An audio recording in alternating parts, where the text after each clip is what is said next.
Bonjour à tous, dans cette vidéo je vais vous présenter les nouveaux appareils qui viennent de sortir il y a quelques temps sur le marché de ST Light qui sont des coordinateurs Zigbee sur le réseau et bien plus que ça peut faire vraiment énormément de choses. Son petit nom c'est le ZLZB-06 ou 06M suivant la version que vous prenez, suivant le chipset, on va en revenir plus tard, que vous prenez. C'est un produit qui m'a été donné par Domadou, donc bien sûr je les remercie et si ce produit vous intéresse, vous avez le lien en description et ce produit coûte entre 40 et 45 euros il me semble, donc c'est vraiment pas cher pour tout ce qu'il propose de faire. Donc ici j'ai les deux versions, il y a la version classique et la version M. La seule différence entre ces deux objets, il n'y en a pas du tout. En fait, il n'y en a juste quasiment aucune, hormis une seule et unique. C'est qu'à l'intérieur de cet objet, donc on est là sur un gros dongle, voilà, c'est juste un gros dongle Zigbee. Et la seule réelle différence qu'il va y avoir, c'est le SoC, donc le processeur utilisé, donc le processeur qui gère la partie Zigbee, la partie réseau Zigbee, qui est utilisé dans ces appareils. C'est la seule et unique différence. Dans le modèle 06, on a le CC2652P et pour la version M, c'est un EFR32MG21. Donc peu importe la version que vous choisirez, pour le moment, ça sera compatible avec du ZHA, donc là pas de souci. Par contre, si comme moi vous utilisez du Z2M, attention à la version que vous prenez. Il vaut mieux pour le moment prendre la version CC qui est apte à fonctionner nativement avec Z2M. Cependant, si vous prenez la version EFR, donc la version -M, enfin le 06, enfin le -06M, pour le moment, c'est encore quelque chose d'expérimental sur Z2M, donc ça marche. Mais il peut y avoir des petits bugs à droite à gauche, ça peut ne plus fonctionner du jour au lendemain suite à une mise à jour, etc. C'est plus instable, on va dire. Donc si vous voulez de la stabilité, partez sur la CC. Si vous voulez quelque chose, un processeur beaucoup plus récent et beaucoup plus performant, parce que la réelle différence, elle est là, c'est que la EFR, c'est une puce qui est beaucoup plus performante que la CC, mais la CC est beaucoup plus stable, hein, pour le moment en tout cas, que la EFR. Donc vraiment, le choix, il se résume très simplement. Vous voulez de la stabilité, vous voulez pas vous prendre la tête, prenez la CC.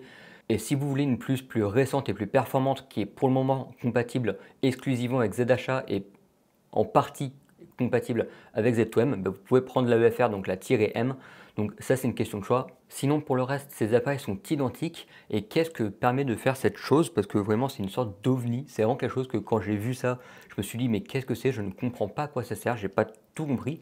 Et en faisant un peu de recherche, en les ayant en main, en réalité, c'est quelque chose de très puissant qui ne conviendra pas à tout le monde. Il y a des gros avantages, il y a aussi des gros inconvénients selon moi. Donc ceci, comme je l'ai dit tout à l'heure, c'est un coordinateur Zigbee qui peut se brancher de plusieurs manières et qui a plusieurs capacités qui sont très intéressantes. Déjà, il faut bien comprendre que ça peut faire office de coordinateur Zigbee, mais si on flash son firmware, donc c'est quelque chose qui est natif à cet appareil-là, si on flash son firmware, on peut le faire passer en tant que routeur Zigbee. Donc c'est très intéressant pour le mettre partout un peu où vous voulez, pour étendre votre capacité du réseau Zigbee si vous n'avez pas d'appareil. Voilà, ça peut permettre d'étendre son réseau Zigbee. Bon, c'est dommage de l'utiliser pour ça, je trouve, mais c'est un usage et c'est un usage qui est plutôt convaincant, je pense, notamment quand on voit la taille de l'antenne qui fait la même taille que l'appareil en lui-même. Pour brancher l'antenne, on a une petite prise ici SMA. Si on regarde de l'autre côté, on a une prise Ethernet, ce qui est super intéressant parce que cette Ethernet, il a des capacités qui sont intéressantes, notamment du PoE. Ça veut dire que je peux alimenter cet appareil-là avec le câble Ethernet via le PoE. Donc si vous avez un switch PoE, vous pouvez alimenter cet appareil-là directement avec le port Ethernet et ça c'est génial, c'est juste une très bonne idée d'y avoir pensé. Et si vous n'avez pas de PoE, pas de souci, vous pouvez brancher l'appareil en USB, le câble n'est pas fourni. Par contre ce qui est assez drôle, c'est qu'on a un adaptateur USB-C vers micro USB, donc le micro B qui est fourni. Et donc on a déjà parlé de deux usages, donc en tant que coordinateur et en tant que routeur, mais sauf que en tant que coordinateur, il peut faire pas mal de choses, mais vraiment beaucoup de choses. Déjà, c'est pas un coordinateur, on peut le brancher en USB sur sa box Home Assistant, c'est faisable, mais c'est pas la réelle raison de cet appareil, parce que sinon, le port Ethernet, il servirait à rien. Donc on peut brancher cet appareil en tant que coordinateur Zigbee sur sa box domotique avec un câble USB, donc ça, pas de souci. On peut aussi faire ça avec de l'Ethernet, donc avoir un coordinateur Zigbee au lieu qu'il soit branché en USB, on peut l'avoir en Ethernet, ou on peut aussi l'avoir en Wi-Fi. Alors ça, je déconseille totalement parce que si vous avez une coupure de Wi-Fi, pouf, plus de connexion entre votre box domotique et votre coordinateur, ce qui veut dire que du coup, il n'y a plus rien qui communique, donc plus d'automatisation, plus rien du tout, alors que si vous avez un coordinateur en USB, c'est le genre de problème que vous n'avez pas. Si vous décidez d'utiliser cet appareil en tant que coordinateur avec soit en Ethernet, soit en Wi-Fi, vous vous exposez à un majeur problème, c'est que vous dépendez totalement du réseau. Donc si votre réseau crash, si pour quelconque raison il y a un problème sur le réseau, que votre box Ethernet est coupée, qu'il y a un switch qui crame, et peu importe, peu importe, vous êtes dépendant de votre réseau. Donc si vous avez plus de réseau qui fonctionne chez vous, ben, vous avez plus de domotique qui fonctionne chez vous. Donc ça, c'est assez problématique. C'est un problème qu'on n'a pas avec des coordinateurs USB. Et pour moi, cet appareil, il a vraiment de gros avantages suivant les installations que vous avez. Par exemple, si vous avez un Home Assistant virtualisé sur du Proxmox ou peu importe l'hyperviseur, vous savez à quel point c'est chiant, enfin c'est faisable, c'est simple, de brancher sa clé USB sur l'hyperviseur et de faire du pass-through sur sa VM.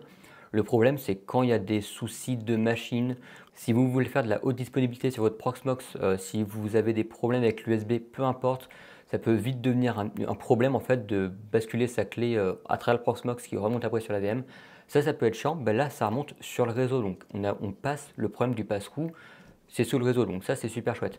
Le deuxième gros avantage, c'est que si vous avez votre box domotique, par exemple sur votre garage, peu importe, assez éloigné de la maison, qu'il n'est pas un point central, donc par exemple dans le salon, ben, ça permet de déporter le coordinateur Zigbee à un endroit où il sera plus efficient. Concrètement, ça vous permet de placer votre box domotique et votre coordinateur Zigbee, donc votre antenne, pour avoir une meilleure couverture du réseau Zigbee chez vous, à deux endroits différents. Donc c'est vachement intéressant. C'est vraiment un produit qui est super intéressant et qui a des fonctionnalités qui sont vraiment inédites que je n'ai jamais vues ailleurs. On a aussi des usages assez spécifiques. On peut raccorder ce petite chose en VPN. Il y a un VPN, je crois que c'est du WireGuard qui est derrière, intégré. Donc on peut faire des choses assez folles. Si vous avez une maison en dépendance quelque part, vous pouvez vous faire communiquer des trucs en VPN et tout. Alors je ne sais pas niveau stabilité ce que ça donne parce que c'est pas des choses que j'ai testées. Mais en tout cas c'est une possibilité et c'est quand même assez puissant. Aussi, la dernière chose qui est juste la dernière chose qui est assez évidente, c'est que c'est gros, c'est moche, c'est juste du plastique qui est juste du plastique dur qui n'a pas l'air de très bonne qualité, on va être honnête. Donc pour l'installation physique, elle est très simple. On a une grosse boîte comme ça avec une antenne qu'il faudra juste visser. Alors pour la fixer, soit vous avez trois grosses options. Soit comme moi, vous la mettez juste en vrac dans un meuble ou peu importe où. Soit vous avez des petits patins adhésifs qui sont fournis dans la boîte qui vous permettent de la coller sur un meuble, sur une surface, quoi, tout simplement. Et ensuite, on a l'option des petites vis. On a une réglette aussi pour le fixer au mur. Donc, on met des petites vis de chaque côté ici. On peut venir la clipser au mur comme ça. Tac. Pour la partie alimentation, on a deux gros choix. Soit on passe via un câble tout classique, donc un câble USB-C ou un câble micro USB si on utilise l'adaptateur micro USB qui est fourni avec. Donc là-dessus, pas de sujet. Si vous avez chez vous un switch PoE, c'est peut-être le cas, vous pouvez brancher directement un câble Ethernet et ça sera alimenté via le câble Ethernet. Donc ça, c'est très intéressant. Donc bien sûr, si vous la branchez en PoE, ça sera directement pris par le câble Ethernet. Donc là, pas de sujet on a de l'alimentation plus du réseau avec un seul et même câble. Bien sûr, si vous l'alimentez par USB, il faudra aussi mettre un câble réseau sur votre box Ethernet ou un switch, peu importe, du moment que c'est relié au réseau, pour pouvoir accéder à son interface de configuration. Aussi, ce qui est très important, si vous voulez utiliser ce dongle en USB sur votre box domotique, il faudra brancher le câble USB qui est ici sur votre box domotique et elle sera reconnue comme dongle USB, donc vous pourrez l'utiliser de cette manière. Et bien sûr, comme je l'ai dit, les deux modèles sont vraiment identiques, il y a vraiment les mêmes connectiques, c'est tout pareil, il y a juste que le processeur qui gère la partie Zigbee qui différencie. Donc moi, je vais prendre la version 06 parce que c'est celle-là que j'avais historiquement. Donc tac, je vais brancher mon câble Ethernet ici, assez simplement. Et bien sûr, ça ne suffit pas parce que dans mon cas, le câble n'est pas, mon switch n'est pas PoE. Donc du coup, j'ai branché cette petite alimentation qui est en USB-C, câble qui est branché sur ma Livebox. Donc je peux alimenter ce dongle via la Livebox. Je pourrais aussi le faire via la Home Assistant Green, mais c'est un peu moins pertinent. Donc là, je vais juste brancher le câble et bam, elle va démarrer. On peut voir que les LED commencent à clignoter. Une fois que cet appareil est alimenté et branché sur votre réseau, vous pouvez y accéder via son nom DNS assez simplement. Donc c'est soit SLZB-06M pour ma part, parce que là c'est un modèle M que j'ai choisi. Si vous avez choisi un modèle non M, ça sera juste 06 pour local, sinon c'est 06M pour local. Donc je vais rafraîchir ma page parce que maintenant l'appareil est démarré et voici ce que je trouve. Déjà, ce qui est intéressant, c'est que le panel est assez clair, c'est assez lisible, on voit les informations très clairement dessus. Et on voit du statut général avec plein d'informations, l'information de l'appareil en lui-même, donc ça c'est pourquoi pas intéressant. On a de l'information sur le Wi-Fi, sur l'Ethernet. Si on regarde en haut, on a le mode sur lequel il est utilisé. Donc là, j'utilise du Zigbee over Ethernet. On a le choix aussi du Zigbee over Wi-Fi ou du Zigbee over USB. Ensuite, on voit Z2M ou ZHA et c'est là aussi quelque chose que j'ai oublié de mentionner. Mais cet appareil peut faire tourner à la fois Z2M et ZHA en simultané sur une même instance Home Assistant. Donc ça, c'est extrêmement puissant. Encore mieux, vous pouvez utiliser ce coordinateur Zigbee sur plusieurs instances Home Assistant, sur du Home Assistant, du JDOM à la fois. Vous pouvez faire un peu ce que vous voulez avec et c'est ça qui est extrêmement puissant. Et cette compatibilité simultanée entre Z2M et ZHA, c'est super intéressant parce que du coup, on peut installer les deux à la fois, on peut tester les deux avec nos appareils, voir qu'est-ce qui fonctionne le mieux entre les deux intégrations. Et ça, vraiment, c'est juste très très bien d'y avoir pensé et c'est une fonctionnalité qui est vraiment très intéressante. Si on regarde à gauche, on a plusieurs menus. Le premier menu, c'est le dashboard. Ensuite, on a le menu mode. Donc là, ça va nous permettre de définir le mode de l'appareil. Donc soit du Zigbee to Ethernet, Zigbee over, enfin Zigbee to Wi-Fi, Zigbee to USB. J'ai remarqué que tout à l'heure, j'ai dit over, mais c'est pas over, c'est tout, ça paraît assez évident maintenant. Ensuite, on a la partie réseau. Par défaut, c'est un appareil qui est en DHCP. Si vous voulez fixer l'adresse IP de cet appareil, c'est possible. Il suffit juste de décocher ça, vous entrez les informations que vous souhaitez et puis boum, ça marche. Donc ça, c'est plutôt intéressant. On peut faire exactement la même chose pour le Wi-Fi. Ce qui est aussi très cool, c'est que du coup, on peut scanner du réseau Wi-Fi, se connecter en Wi-Fi, déconnecter l'Ethernet et du coup, il y a juste besoin d'un câble USB, du réseau Wi-Fi et vous pouvez utiliser de l'appareil comme ça. Alors moi, c'est quelque chose que je ne recommande pas parce que le Wi-Fi dans la domotique, surtout et encore pire pour un coordinateur Zigbee, c'est vraiment tiré par les cheveux en fait, il n'y a juste pas d'autre terme. Si on revient à gauche, on a un onglet qui s'appelle Z2M et ZHA qui est un onglet qui est très important, qui va vous donner une préconfiguration à juste copier-coller sur votre Home Assistant selon ce que vous voulez faire et boum, ça marche. Et ça, c'est beaucoup trop bien. Donc ici, on a la configuration pour Z2M, alors c'est un config générateur, donc ça génère une configuration qu'on va mettre sur notre Home Assistant. Donc par exemple, si je veux configurer cet appareil avec Zigbee to MQTT, donc Z2M sur mon Home Assistant, je copie-colle ça dans la configuration de Zigbee to MQTT, boum, ça marche. Il y a exactement la même chose si vous voulez le faire fonctionner via ZHA. Donc là, on peut voir que ZHA, ça pointe vers une adresse en DNS, une adresse locale en DNS. Donc super intéressant, c'est une bonne idée d'avoir fait ça. Je pense qu'aussi si on modifie le DNS par l'adresse IP directement, ça doit fonctionner, il n'y a pas de raison, c'est à peu près la même chose. Et je pense qu'il vaut mieux même mettre l'adresse IP plutôt que le nom de DNS. Et bien sûr, on a exactement la même chose avec l'USB. Et ce qui est plutôt fort, c'est qu'on a même des petits commentaires ici où on nous dit de faut aller dans Settings, System, Hardware, aller dans Hardware, enfin il faut récupérer le TTY USB de l'appareil. Ici dans le port, on insère ce qu'on a trouvé dans le TTY USB 0, etc. Donc c'est vraiment du clé en main, on branche, ça marche, c'est un matériel qui est très complet, qui a des fonctionnalités qui sont complexes et très avancées, mais je trouve quand même que c'est quelque chose de très simple à mettre en place. Même si on veut, on peut aussi définir le socket, donc le port utilisé par l'appareil, on peut aussi définir le baud rate. Après, on va y passer rapidement, mais on a un onglet sécurité qui va nous permettre de définir des whitelists en termes d'IP, de définir un serveur d'authentification, donc juste utilisateur mot de passe pour pas que tout le monde puisse accéder à l'interface sans avoir un mot de passe à renseigner. Donc ça, c'est super intéressant pour la sécurité. On peut aussi désactiver le serveur web si on en a envie, une fois que l'appareil est connecté à Home Assistant. Donc, on a la partie VPN que je vais totalement partir parce que c'est un usage qui est ultra spécifique et ceux qui auront besoin de cet usage, je pense qu'ils sauront comment faire.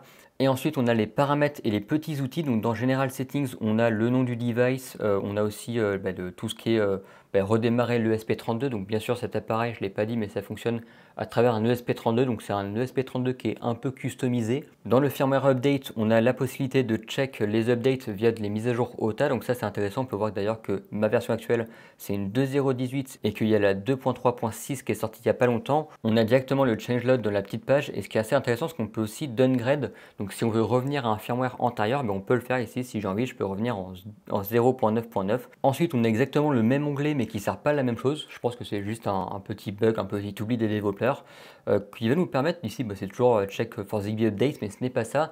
Ici, ça va vous permettre de reflasher l'appareil selon ce que vous souhaitez faire. Donc ici, je peux le mettre en tant que routeur. Donc si je flash avec le firmware de routeur, l'appareil va devenir routeur et vous pourrez l'intégrer au sein d'un réseau Zigbee déjà existant pour étendre vos réseaux Zigbee. Ensuite, on a les auto-updates qu'on peut définir ici. On a aussi la possibilité de désactiver les LED qui sont présents sur l'appareil ou les désactiver selon des périodes de temps. Et pour finir, on a l'onglet Time Settings qui va nous permettre de définir notamment la time zone qui par défaut est à GMT+3. Donc ça, c'est faux, on est en France. Donc il faudra le changer selon là où vous habitez. Donc voilà pour ce petit produit, j'espère qu'il vous aura intéressé, j'espère vous avoir fait découvrir un produit qui est assez sympathique. Qu'on m'a donné la possibilité de tester ce produit, je me suis dit en fait non, je vois pas trop l'utilité, je trouve pas ça intéressant. je les ai quand même pris, je les ai quand même testés parce qu'on m'a un peu forcé la main, on va dire. Et au final, bah, j'en suis super content. Alors, je l'utilise moi pour avoir du Z-Achat sur mon Home Assistant, parce que du coup, avant, bah, je pouvais pas vu que j'avais mon coordinateur Zigbee, donc une QNB 2 qui est utilisé déjà pour du Z2M. Donc là, je peux avoir Z2M et Z-Achat, alors avec deux appareils différents, mais en soi, je pourrais tout faire via le SM Lite. Et franchement, c'est un appareil qui m'a étonné. Donc vraiment, c'est un appareil qui est riche en fonctionnalités, qui est vraiment très intéressant à voir au niveau de la fiabilité, etc. Parce que bah, je ne sais pas trop ce que ça donne. Après, les puces Zigbee, bon, on les connaît, hein, c'est déjà utilisé partout, en fait, par tous les constructeurs de coordinateurs Zigbee. Donc pas de gros soucis là-dessus. Les ESP32, c'est des choses qui sont assez populaires aussi. Je pense pas qu'il y ait de gros problèmes là-dessus. Le seul gros reproche que je fais, c'est vraiment le design est juste dégueulasse, quoi. Vraiment, il n'y a pas d'autre terme. Mais sinon, la partie software, la partie fonctionnalité, c'est vraiment du génie. Et finalement, je suis plutôt content d'avoir reçu ce produit et de vous l'avoir présenté parce que vraiment, c'est un bon produit. Sur ce, j'espère que cette vidéo vous aura plu et sur ce, on se retrouve très bientôt pour de prochaines vidéos. Allez, ciao!